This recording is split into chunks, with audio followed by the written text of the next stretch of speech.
This is Omori, condensed. Once upon a time, there was a boy named Sunny. Sunny had an older sister named Mari. Sunny and Mari shared a friend group, and they shared many happy memories together. Then one day, something really bad happened. Because of the incident, the friend group drifted apart, and Sunny became a recluse. To block out the bad memories, Sunny developed an alter ego known as Omori. Furthermore, Sunny created a dream world called Headspace, which is essentially a wonderland where he imagines himself back with his friends. What exactly happened to Sunny that made him this way? Well, let's find out. The story begins with Sunny waking up as Omori in Whitespace. Whitespace is a place Sunny goes to when he falls asleep. It's described as a place to survive, but not to live. Omori exits Whitespace and joins his friends. There's Aubrey, Kel, and Hiro. Kel and Hiro are brothers. With his friends, Omori goes outside and meets up with his sister Mari and his best friend Basil. Basil has been taking pictures of the group, so everyone checks out his photo album. The photos are nice moments that show the friend group in their natural state. After playing a game of hide and seek with everyone in the playground, the group decides to visit Basil's house. Along the way, Basil shows off his flowers, comparing each kind to a friend. Approaching his house, Basil takes another picture of everyone, but it turns out kinda blurry. Inside Basil's house, everyone helps organize the photo album. Basil drops one photo, and it's one he doesn't remember taking.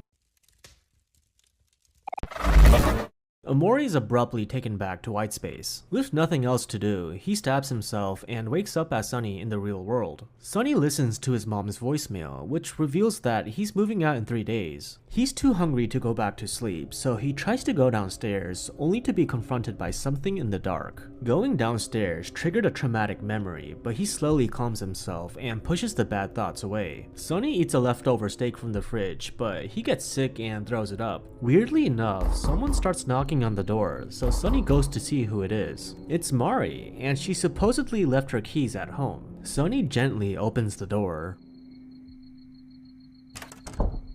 Having had enough for tonight, he goes back to sleep. Sunny wakes up as Omori and rejoins his friends. They're all worried about Basil, who's gone missing. While going around looking for him, Omori catches brief glimpses at something before it quickly disappears. With Basil nowhere to be found, the next place to search is Otherworld. When Omori and his friends arrive at a town in Otherworld, they meet Space Boyfriend, the leader of the Space Pirates. Space Boyfriend is lovesick over his ex, Sweetheart. There's a special mixtape that might make Space Boyfriend feel better, so Omori and his friends go to the junkyard to go look for it. After retrieving the mixtape, they return to Space Boyfriend, and Kel starts playing the mixtape to wake him up. Hearing the mixtape reminds Space Boyfriend of his breakup, which pisses him off. So Omori and his friends need to fight him. With the power of friendship, Omori defeats Space Boyfriend, which brings him back to his calmer personality, Captain Spaceboy. All is well now with Captain Spaceboy and his space pirates, but the search for Basil continues. Omori spots Basil's shadow, so he starts following his red footsteps. Following the footsteps into a portrait, Omori finds himself in a hallway, and then something appears again.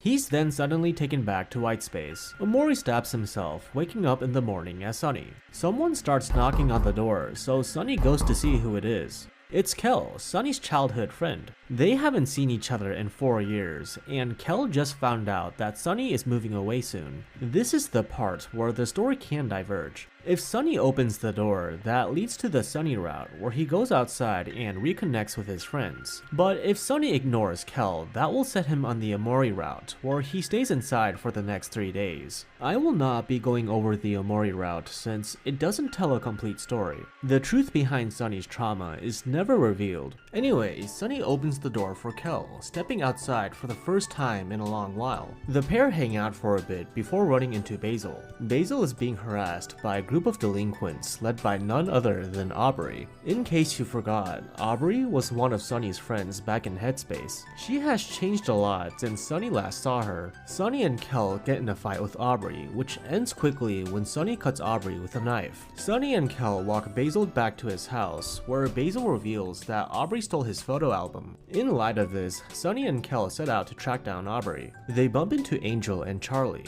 two boys who belong to Omori's group. According to Angel, Omori is probably in town. Very helpful indeed. Sunny and Kel then stumble into the Maverick, another interesting specimen from Omori's group. The Maverick isn't very useful, so Sunny and Kel go to Omori's other two friends, Kim and Vance. Being told that Omori went to church, the two boys barge in during a sermon and confront her. It's revealed by Omori that Mari is dead. Omori is resentful about how quickly the others moved on, while she has been struggling to find peace. Things escalate into a fight, after which Omori leaves church in an emotional state. As Sunny and Kel head back home, they see Omori tossing Basil's photo album into the trash before going back into her house. Kel takes the photo album from the trash, and the pair head back to Basil's house to return the photo album. Sunny and Kel are invited in by Basil's caretaker. Before dinner, Sunny, Kel, and Basil go through the photo album, but there's a lot of missing photos. During dinner, Basil excuses himself to the bathroom, so Sunny decides to check on him. Basil seems to be going through an episode traumatized by the same something that Sunny is haunted with. Sunny can't do anything but leave him alone. It's been quite a day, so Sunny heads back home, parting ways with Kel. Inside his house, Sunny begins to experience nightmarish hallucinations again. As he did before, he pushes the bad thoughts away and goes to bed. Sunny wakes up as Omori and resumes his search for Basil in Headspace. Omori and his friends go through a forest filled with spiders and arrive at Sweetheart Castle. They get front row seats for a special occasion. Sweetheart is choosing a partner for marriage. None of the suitors are to her liking, except for Hiro, who she immediately becomes enamored with. Hiro refuses her proposal, resulting in Omori and his friends getting thrown into the dungeon. Luckily for them, they're able to walk right out without much trouble. To prepare for the main event, the group takes on various tasks around the castle. Once everything's ready, they head on back to the auditorium, only to find out that the main event is Sweetheart marrying herself. Omori and Hiro object to the marriage. Sweetheart once again proposes to Hiro, but he refuses, so a fight ensues. With the power of friendship, Omori defeats Sweetheart. After the battle, Captain Spaceboy shows up and proposes to Sweetheart, to which she wholeheartedly accepts. And so, the married couple leave in Captain Spaceboy's shuttle, destroying the stage in the process. The auditorium is cleared, and Omori sees Basil's shadow go into the hole in the stage, so he decides to follow suit. Omori ends up in the Lost Library alone, a place filled with his past memories. Upon inspecting a bookshelf, he sees a vision of Basil.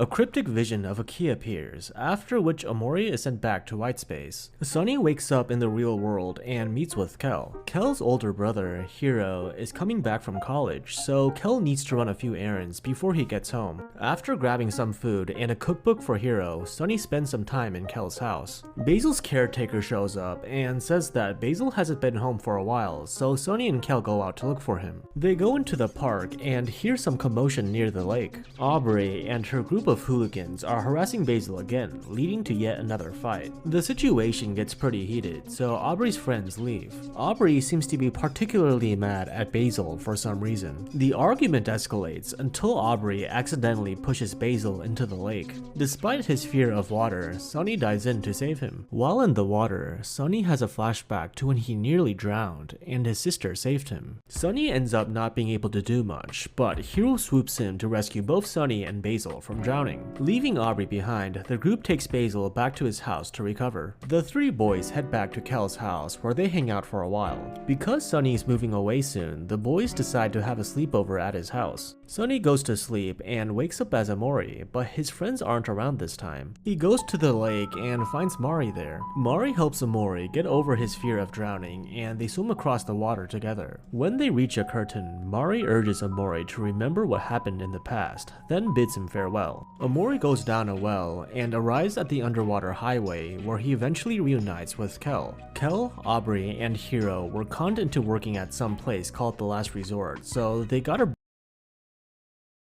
break free somehow. While making their way, Omori runs into Mari again, and she seems unaware of what happened earlier. Anyway, Omori and Kel enter the Last Resort and find Aubrey, who's working as a receptionist. Aubrey joins up with the two boys, and they confront Mr. Jossum, the head honcho running the Last Resort. Mr. Jossum agrees to let Aubrey and Kel go, but he refuses to release Hiro, seeing him as his best employee. But Hiro insists on leaving, making Jossum angry for breaking his contract. So the group has no choice but to fight. Well, that's no biggie. With the power of friendship, Mr. Jossum is defeated. Jossum summons his other top employee, Pluto, but with the power of friendship, Pluto is defeated also. Free from Mr. Jossum, Omori and his friends continue looking for Basil. As they go further, they start to forget what Basil looks like. Deeper into the depths, they meet Humphrey, the whale, and he lets the group go inside his stomach. While exploring Humphrey's insides, they see Sweetheart meeting with the slime girls, who are trying to make a perfect clone of Sweetheart.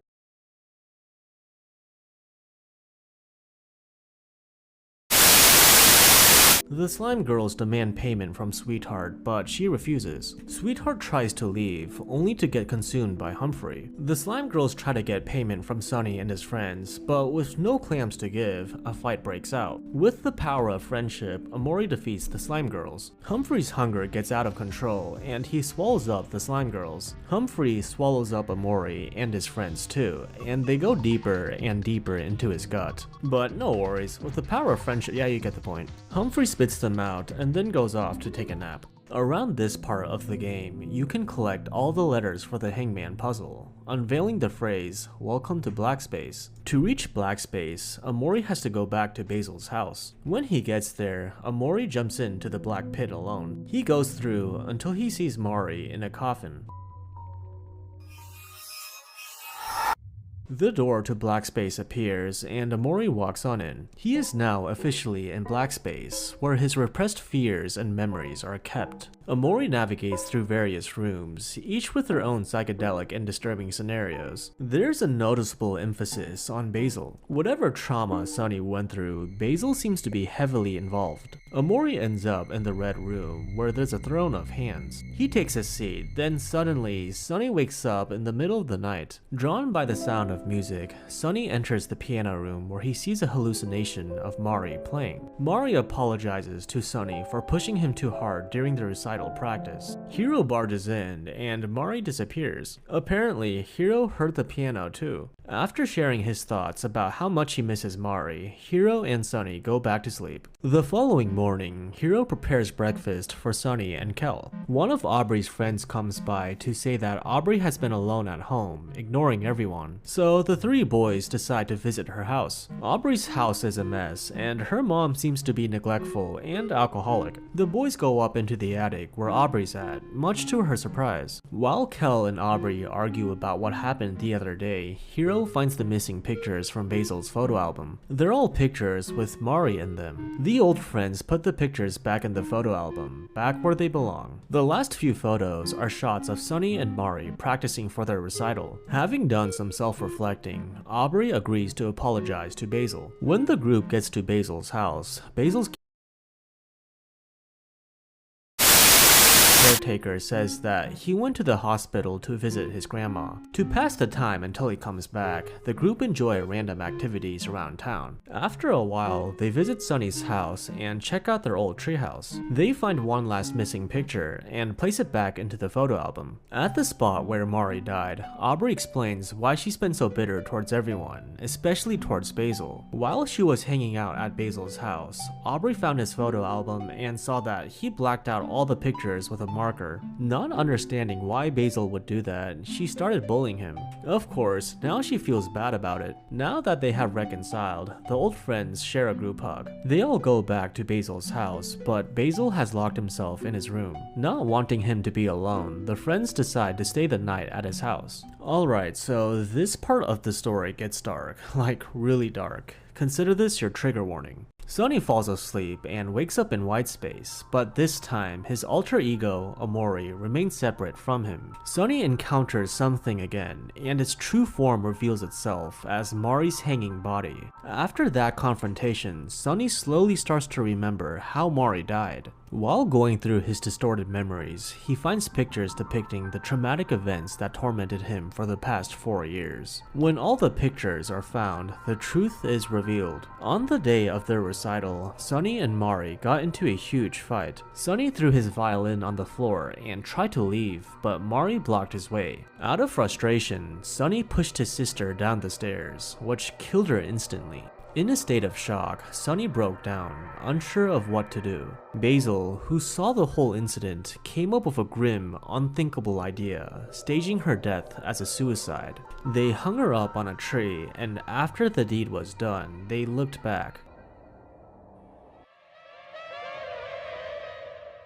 So there are 4 endings to Omori, with some variation. Let's get the bad endings out of the way first. After finding out the truth in his dream, Sunny wakes up in the middle of the night. If Sunny decides to go back to sleep, he will wake up again, only to find out that Basil has ended his own life. Sunny heads back home, his trauma far from resolved, if not made worse. If Sunny goes to sleep carrying a knife, he will wake up in white space. There's nothing he can do except stab himself. Once he stabs himself, we see that he has stabbed himself in real life as well. And that's it. That's bad ending number 1. If Sunny goes to sleep without the knife, he will wake up the next morning. As he heads outside to meet his mom at the car, something follows him from behind, indicating that Sunny's trauma will never leave. And that's bad ending number 2. Let's go back to when Sunny wakes up in Basil's house. If Sunny decides to go into Basil's room, he has the chance to save him. Basil's hallucinations of something get so bad to the point where he tries to fight it using garden shears. In a fit of madness, Basil stabs Sunny in the eye, after which they both pass out from their injuries. Sunny wakes up in a dream where Basil and Mari encourage him to tell the truth to his friends. After finding his broken violin in a toy box, he's taken through memory lane, where he reminisces about the happy times he had with his friends, which gradually repairs his violin. Sunny is then taken to the backstage, where Aubrey, Kel, and Hiro encourage him to keep going. As he starts his violin solo, he's taken to white space, where he fights with Omori. If Sunny is defeated and he refuses to continue, Omori will take over his mind. As Sunny meets up with his friends in Headspace, the scene will shift to the real world, where he finds himself at the top of a building, and he jumps off. He falls for quite some time, 1 minute and 43 seconds to be exact. So that was bad ending number 3. Now finally, here's the good ending. In Sunny's confrontation with his alter ego, Omori will lash out at his deepest feelings of guilt. If Sunny perseveres, he will get the chance to play the duet with Mari, in a symbolic sort of way. I'm just gonna let this play.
Having finished the duet, Sunny and Omori will embrace, with Omori disappearing shortly after. Sunny wakes up in a hospital and heads to Basil's room, where Aubrey, Kel, and Hiro are gathered. Finally mustering up the courage, Sunny tells the truth about Mari's death. We never actually see how his friends react, but regardless, Sunny and Basil are finally able to move on from their trauma. And that's it. That was Omori condensed. Thanks for watching.